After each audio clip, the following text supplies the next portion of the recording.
अस्सलाम वालेकुम। Welcome to ask and हाजिर चैनल। आई एम रज़ा नकवी। आज मैं अकाउंटिंग का नवा लेक्चर स्टार्ट कर रहा हूँ। नवा लेक्चर स्टार्ट करने से पहले देखते हैं कि हमने 8वें लेक्चर में क्या पढ़ा। 8वें लेक्चर में जिस टॉपिक को मैंने डिस्कस किया वो था जनरल जर्नल, जिसके अंदर हमने उसकी कुछ क्लासिफिकेशंस देखी और उसकी एक एग्ज़ाम्पल को डिस्कस किया। आज हम उसी जर्नल के अंदर ट्रांजैक्शंस करेंगे। ट्रांजैक्शंस करने से पहले मैं चाहूँगा कि आप मेरे चैनल को सब्सक्राइब करें और बेल आइकॉन को प्रेस करना ना भूलें। ट्रांजैक्शन करने के लिए कुछ इंस्ट्रक्शंस फॉलो करनी पड़ेंगी। वो इंस्ट्रक्शंस ये हैं कि जब भी आप कहीं से भी नेट से, बुक से या कहीं से भी ट्रांजैक्शन करें, उसमें किसी का भी नाम लिखा हो, मगर आप ये सोचकर ट्रांजैक्शन करें कि ये आप अपने बिज़नेस की ट्रांजैक्शंस कर रहे हैं, यानी कि जो भी सेल या परचेज़ हो रही है वो आप ख़ुद कर रहे हैं।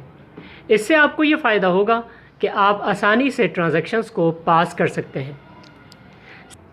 दूसरी बात ये कि आपको अब हेड ऑफ़ अकाउंट के नेचर अपने जहन में रखने पड़ेंगे।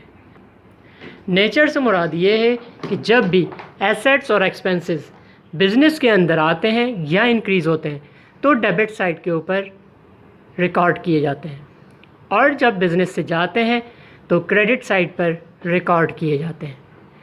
जबकि इसके बरक्स लायबिलिटीज़, रेवेन्यू और कैपिटल जब बिज़नेस में आते हैं तो क्रेडिट साइड पर लिखे जाते हैं, और जब बिज़नेस से जाते हैं तो डेबिट साइड पर लिखे जाते हैं।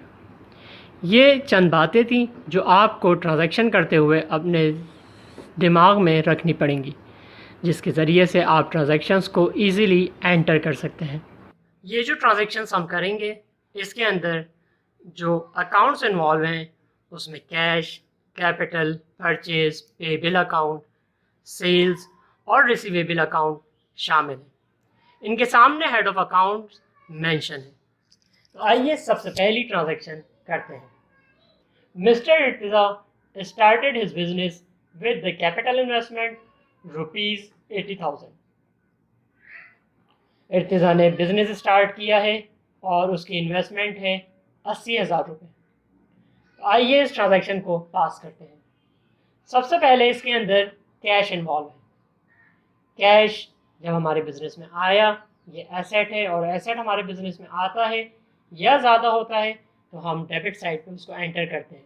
तो कैश लिखा हमने और डेबिट साइड के ऊपर 80,000 मेंशन कर दिया।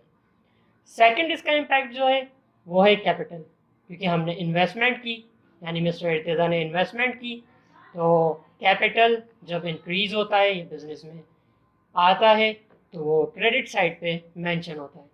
तो कैपिटल लिख के हमने 80,000 लिख दिया। और आखिर के अंदर narration, Irtiza start business with cash. आइए ट्रांजैक्शन नंबर 2 देखते हैं। Purchase merchandise on cash ₹10,000। इसके अंदर देखिए, मैंने जैसा कि आपको कहा, जो भी चीज़ आप परचेज या सेल कर रहे हैं या जो भी ट्रांजैक्शन कर रहे हैं वो आप अपने ऊपर रख के सोचें कि मैं ही परचेज़ कर रहा हूँ, मैं ही सेल कर रहा हूँ, तो आप आसानी से वो ट्रांजैक्शन कर सकते हैं। अब इसके अंदर देखिए, परचेज़ यानी कि आपने कुछ ख़रीदा तो आपके पास वो चीज़ आई, आपने लिखा परचेज़। परचेज़ एसेट के अंदर आता है। एसेट जब इंक्रीज़ होता है तो डेबिट साइड के ऊपर जाता है, तो हमने परचेज़ लिख के उसको रिकॉर्ड किया डेबिट साइड के ऊपर ₹10,000, क्योंकि हमने परचेज़ करके कैश उसको दिया तो कैश हमने क्रेडिट साइड पे लिख दिया। और नीचे narration, purchase merchandise on cash. आइए थर्ड ट्रांजैक्शन की तरफ चलते हैं। Purchase merchandise from Murtaza ₹12,000 on credit. अब पहले जब हमने परचेज़ किया था वो था कैश के ऊपर, और अब हमने जो परचेज़ किया है वो है क्रेडिट के ऊपर। तो आइए इस ट्रांजैक्शन को पास करते हैं। परचेज़ वही हमारे पास मर्चेंडाइज आई, हमने परचेज़ किया और वो डेबिट साइड के ऊपर लिख दिया। नीचे हमने पे नहीं किया, तो इसका मतलब ये है कि हमें फ्यूचर में पे करना है, और फ्यूचर में जो भी पैसा पे करना है उसे हम कहते हैं लायबिलिटी। और पे लाइबिलिटी जब भी इंक्रीज़ होती है या हमारे बिज़नेस में आती है तो वो क्रेडिट साइड के ऊपर मेंशन होती है। हमने लिखा पेएबल अकाउंट और उसके सामने 12,000 क्रेडिट में मेंशन कर दिया और नीचे हमने नरेशन लिखी purchase merchandise on credit from Murtaza. आइए नेक्स्ट ट्रांजैक्शन देखते हैं। Sold merchandise on cash ₹6,000। हमने मर्चेंडाइज सोल्ड की 6,000 की कैश के अंदर। आइए इस ट्रांजैक्शन को पास करते हैं। हमने सेल की यानी हमने कोई चीज़ बेची कैश के ऊपर, तो कैश सबसे पहले हमारे पास आया। जब कैश आया तो कैश एसेट है, एसेट बिजनेस में आता है तो डेबिट साइड पे रिकॉर्ड होता है। तो हमने कैश लिखा और डेबिट साइड के ऊपर 6,000 रुपीज़ मेंशन कर दिया। इसी तरह से नेक्स्ट इम्पैक्ट इस ट्रांजैक्शन का सेल रेवेन्यू के हेड के अंदर आता है और रेवेन्यू जब भी इंक्रीज़ होता है तो डेबिट साइड के ऊपर मेंशन होता है। तो हमने सेल लिख के उसके अमाउंट को क्रेडिट साइड पे 6,000 मेंशन कर दिया। और आखिर में narration, sale merchandise on cash. आइए फिफ्थ ट्रांजैक्शन की तरफ चलते हैं।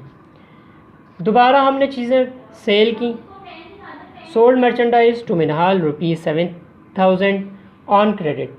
पहले हमने सेल किया था प्रीवियस ट्रांजैक्शन में तो कैश में किया था, ये भी सेल है मगर हमने क्रेडिट के अंदर सेल किया। तो जब हम क्रेडिट के अंदर सेल करते हैं तो हमारे पास पैसा नहीं आया, जो पैसा हमें रिसीव करना है उसका हेड बनता है अकाउंट रिसीवेबल। तो हमने अकाउंट रिसीवेबल लिखा, उसके सामने एसेट में लिखा है, एसेट के हेड के अंदर ये अकाउंट रिसीवेबल आता है। अकाउंट रिसीवेबल लिख के हमने डेबिट में मेंशन कर दिया 7,000 रुपीज़। उसके नीचे इसका नेक्स्ट इम्पैक्ट जैसा कि हमने प्रीवियस ट्रांजैक्शन में किया था कि सेल रेवेन्यू है, रेवेन्यू जब इंक्रीज़ होता है तो क्रेडिट साइड के ऊपर आता है। तो सेल क्रेडिट साइड पे हमने मेंशन कर दिया। यहाँ पे मैं एक बात बता दूँ कि मैंने अकाउंट रिसीवेबल और प्रीवियस जितनी ट्रांजैक्शन है उसके आगे हेड ऑफ अकाउंट्स लिखे हैं, यानी एसेट और रेवेन्यू वगैरह ये आप नहीं लिखेंगे। ये सिर्फ मैंने बिगनर्स के लिए समझाने की वजह से लिखे हैं। आइए नेक्स्ट ट्रांजैक्शन की तरफ चलते हैं। रिसीव कैश फ्रॉम मिनहाल को हमने कुछ चीज़ें बेची थी क्रेडिट के ऊपर, अब वो हमें पैसा दे रहा है। तो हमने क्या किया कि पैसा हमारे पास आया, पैसा एसेट है, एसेट जब हमारे बिज़नेस में आता है तो डेबिट साइड पे लिखा जाता है। हमने कैश मेंशन किया और उसका अमाउंट डेबिट साइड के ऊपर मेंशन कर दिया। उसके नीचे अकाउंट रिसीवेबल, पहले जब हमारे पास पैसा नहीं आया था तो हमने ऊपर अकाउंट रिसीवेबल लिखा था, अब पैसा आ गया तो ये अकाउंट रिसीवेबल कम हो गया यानी एसेट हमारे पास से चला गया। तो हमने नीचे लिखा अकाउंट रिसीवेबल और क्रेडिट साइड पे मेंशन कर दिया। ये हो गई हमारी सिक्स्थ ट्रांजैक्शन और नीचे हमने मेंशन की इसकी narration, received cash from Minhal. आइए लास्ट ट्रांजैक्शन देखते हैं। Paid to Murtaza ₹4,000। हमने कुछ चीज़ें परचेज़ की थी जो कि क्रेडिट के ऊपर थी। तो हमने क्या किया कि हमने इसका पैसा नहीं दिया था, अब हम इसका पैसा दे रहे हैं। कितने? 4,000 रुपीज़।